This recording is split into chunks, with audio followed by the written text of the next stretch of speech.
సావని వలస గ్రామంలో ఆర్మీ జవాన్ శంకర్రావు అంత్యక్రియలు ఘనంగా జరిగాయి. వేలాది మంది అశ్రు నయనాల మధ్య అంతిమయాత్ర సాగింది. రహదారికి ఇరువైపులా వేలాది మంది జనం నడుమ శంకర్రావు అమర్ రహే, భారత్ మాతాకి జై అంటూ చేసిన భావోద్వేగ నినాదాలు వినిపించారు. పార్థివ దేహంపై దారి పొడవున పూలు చల్లి తుది వీడ్కోలు పలికారు.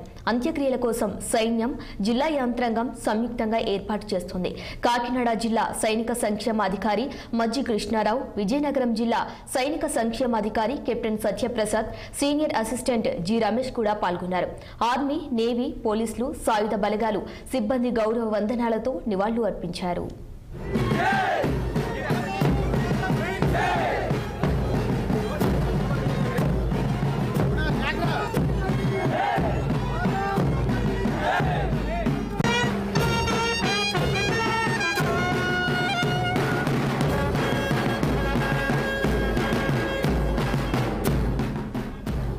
ఆర్మీ జవాన్ శంకర్రావు జమ్మూ కాశ్మీర్లోని లడఖ్లో మృతి చెందాడు.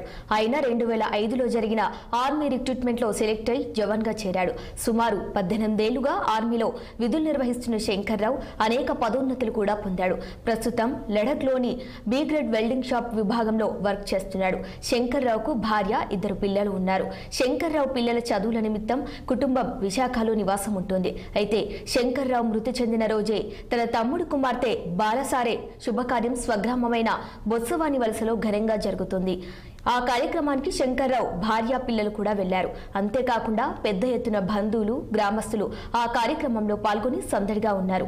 ఆ సమయంలోనే ఆర్మీ అధికారుల నుండి వచ్చిన ఫోన్ శుభకార్యంలో ఒక్కసారిగా అలజడి రేపింది. గ్యాస్ సిలిండర్ పేలి ప్రమాదంలో శంకర్రావు చనిపోయాడన్న వార్త తెలుసుకొని అంతా ఉలిక్కిపడ్డారు. దీంతో కుటుంబ సభ్యులందరూ శోకసంద్రంలో మునిగిపోయారు.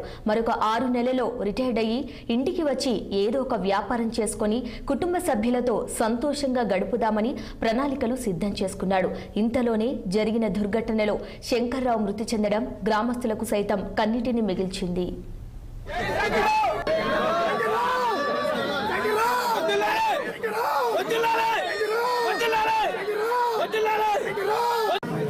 బాబు క్లీన్ చేయండి.